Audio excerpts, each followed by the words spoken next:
మీ business ఏదైనా మీ ఊర్లో promotion చేయాలంటే అది సుమన్ టీవీతోనే సాధ్యం. ఇప్పుడే సంప్రదించండి.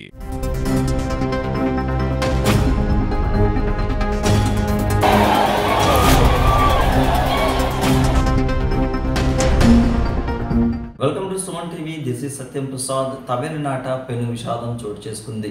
తమిళ వెట్రి కళగం చీఫ్ విజయ్ గత కొంతకాలంగా సీఎం పదవికి పోటీ చేస్తూ రాష్ట్ర వ్యాప్తంగా ఆయన బహిరంగ సభలు నిర్వహిస్తున్న విషయం అందరికీ తెలిసిందే. ఈ నేపథ్యంలో వారంలో 2 జిల్లాలు ఆయన పర్యటిస్తారు. ఇదే నేపథ్యంలో శనివారం తమిళనాడులోని కరూరులో బహిరంగ సభను మధ్యాహ్నం ఏర్పాటు చేశారు. కానీ ఆయన బహిరంగ సభకు కాస్త ఆలస్యంగా రావడంతో అప్పటికే ఆయన అభిమానులు, పార్టీ నాయకులు, కార్యకర్తలు, ప్రజలు భారీ ఎత్తున గుమికూడారు. ఆయన బహిరంగ సభ ప్రారంభం కాగానే ఒక చిన్నారి తప్పిపోయింది అన్న ఒక చిన్న వార్త అక్కడ ప్రజల్లో కలకలం రేపింది. అప్పుడే తొక్కిసలాట మొదలైంది. ఈ తొక్కిసలాటలో దాదాపు ఇప్పటి వరకు 35 మందికి పైగా మృతి చెందారు. 3 చిన్నారులు కూడా ఆ మృతి చెందిన వారిలో ఉన్నారన్నది అందరినీ కలచివేసింది. దాదాపు 100 మంది గాయాల బారిన పడ్డారు. ఇందులో 50 మంది పరిస్థితి విషమంగా ఉన్నట్లు కూడా అధికార వర్గాలు తెలియజేస్తున్నాయి. ఇవన్నీ చూస్తూ అక్కడ బహిరంగ సభ నిర్వహిస్తున్న తమిళ వెట్రి కళగం పార్టీ చీఫ్ విజయ్ అయోమయంలో పడ్డారు. అక్కడ ఏం జరుగుతుందో అని తెలుసుకునే లోపే జరగాల్సిన నష్టం అన్నీ కూడా జరిగిపోయింది. వెంటనే అధికార వర్గాలు అప్రమత్తమై 108 సిబ్బంది అందరూ క్షతగాత్రులను వెంటనే కరూరులోని వివిధ ప్రభుత్వ ఆసుపత్రులకి తరలించారు. మృతదేహాలను కూడా వారు ప్రభుత్వ ఆసుపత్రికి తరలించారు. సమాచారం అందుకున్న తమిళనాడు సీఎం స్టాలిన్ క్షతగాతులకు మెరుగైన వైద్య సేవలను అందించాలని వైద్యులను ఆదేశించారు. అదేవిధంగా రేపు అంటే ఆదివారం కరూరుకు స్టాలిన్ చేరుకొని క్షతగాత్రులను పరామర్శించడం, అదేవిధంగా మృతుల కుటుంబాలను కూడా ప్రగాఢ సానుభూతి తెలియజేసే కార్యక్రమం కూడా నిర్వహిస్తున్నట్లు ఇప్పటికే అధికార వర్గాలు చెబుతున్నాయి.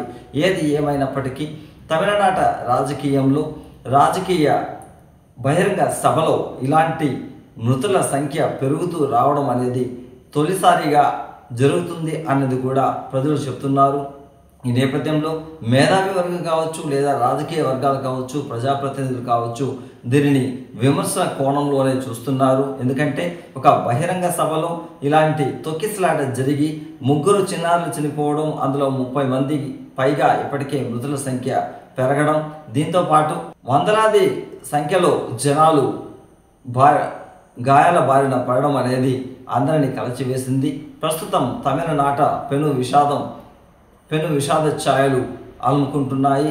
ఈ నేపథ్యంలో తమిళ వెట్రి కళగం పార్టీకి ఇది ఒక మైనస్ పాయింట్గానే చెప్పొచ్చు. ఎందుకంటే ప్రస్తుతం రాష్ట్ర వ్యాప్తంగా ఎమ్మెల్యేలతో పాటు సీఎం పదవికి పోటీ చేస్తున్న విజయ్ తను ఇటీవల తమిళనాడు సీఎం స్టాలిన్ను అంకుల్ అని సంబోధించడంతో ఇప్పటికీ విమర్శలు కూడా వస్తున్నాయి. అదేవిధంగా ఈ నేపథ్యంలోనే ఇలాంటి మృతులు జరగడము, ఇలాంటి దుర్ఘటన జరగడము ఆయనకి ఒక మైనస్ పాయింట్గానే చెప్పొచ్చును. ఇప్పటికే రాజకీయ వర్గాల్లో కావచ్చు, ప్రజాప్రతినిధులు కావచ్చు, విమర్శలు వెల్లువెత్తుతున్నాయి.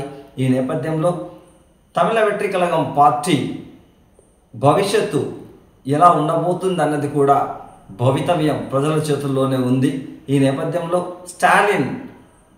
తమిళనాడు సీఎం స్టాలిన్ పార్టీ దీనిని ఒక ప్లస్ పాయింట్గా తీసుకొని క్షతగాత్రులను పరామర్శిస్తున్నారు. వారికి కావాల్సిన మెరుగైన వైద్య సేవలను కూడా అందించడానికి ఇప్పటికే వైద్యులను కూడా ఆదేశించడం జరిగింది. దీన్ని ప్లస్ పాయింట్గా తీసుకొని రాబోయే ఎన్నికల్లో వారు గెలిచే అవకాశాల వైపు పరుగులు తీస్తున్నట్లుగా కూడా కొంతమంది మేధావులు తెలియజేస్తున్నారు.